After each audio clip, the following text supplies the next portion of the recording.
If you see Satan as the ruler of the earth, it follows that you see Christian culture as a counterculture, as a subculture, an isolated, persecuted minority in this evil world.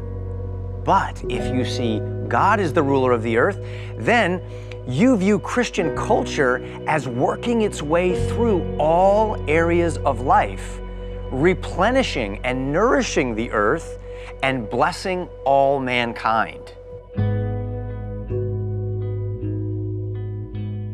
I want to share with you some things that I've been learning. Marshall and I have been partnering together on something called the American Campfire Revival, wherein I've been teaching through a book that he wrote called The American Covenant, The Untold Story.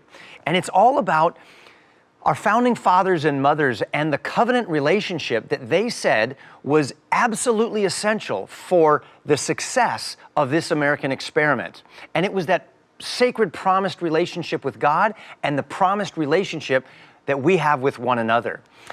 And one of the questions that he brings up in his book, which I want to share with you right now, is the question, who is the ruler of this world? Now that may sound like an easy answer, well, God. Well, wait a minute. We also know that the Bible speaks of the God of this world, referring to the devil or Satan, the prince of the power of the air. Well, let's take a little look at historically the way people have answered this question, because the way you answer the question will inform the way that you view all of life. Now, if you don't believe in God, you're going to say, well, since God doesn't exist, the ruler of this world is the strongest, the fittest. Man is the ruler of this world.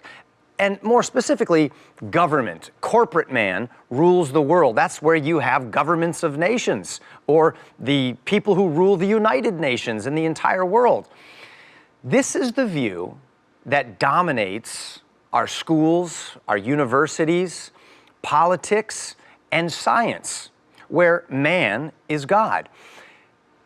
How did that view work its way into a country like ours that was actually built on the Bible? Well, I've learned by studying history that this idea came in to our churches that somehow Jesus, when he ascended into heaven, took on the role of something like an absentee king, that he has authority to rule on earth, but that he's busy in heaven preparing a place for his people, primarily interested in maintaining and building his church only, and has temporarily subjugated the world to the power of the devil until he returns.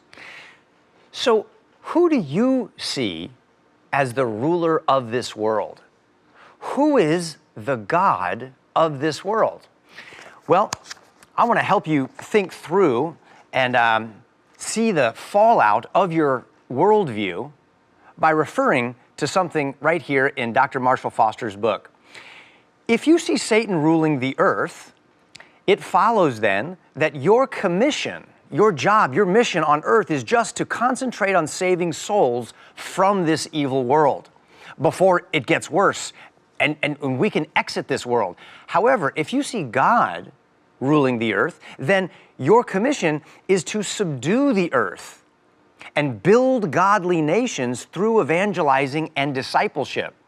It's not to just forget about this world, but it's to heavenize this world and build godly nations by discipleship and evangelism. If you see Satan as the ruler of the earth, it follows that you see Christian culture as a counterculture, as a subculture, an isolated, persecuted minority in this evil world.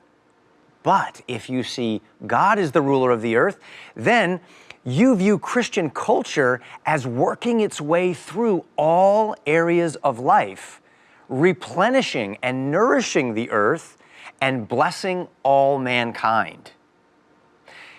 If you see Satan ruling the world, then you see church activity as primary and spiritual, while worldly pursuits are secular and to be dealt with only as a necessity. You know, the preaching of the word and prayers and spiritual warfare is what's most important, and stuff like work and politics and science and entertainment and what we watch, all that stuff is necessary, but it's secondary, and one day we'll all pass away. We only deal with it when we have to. But if you see God as ruling the earth, then you see all of God's world as His. And every activity in life is a spiritual activity, is a heavenly and religious activity, like doing this TV show, like whatever it is that you do for work, providing for your family.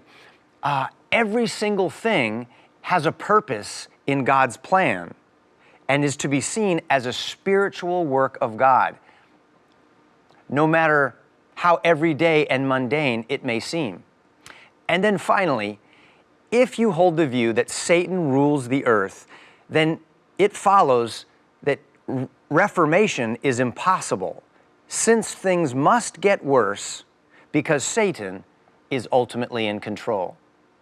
But if you see God ruling the earth, reformation is expected if a nation is obedient to God's word.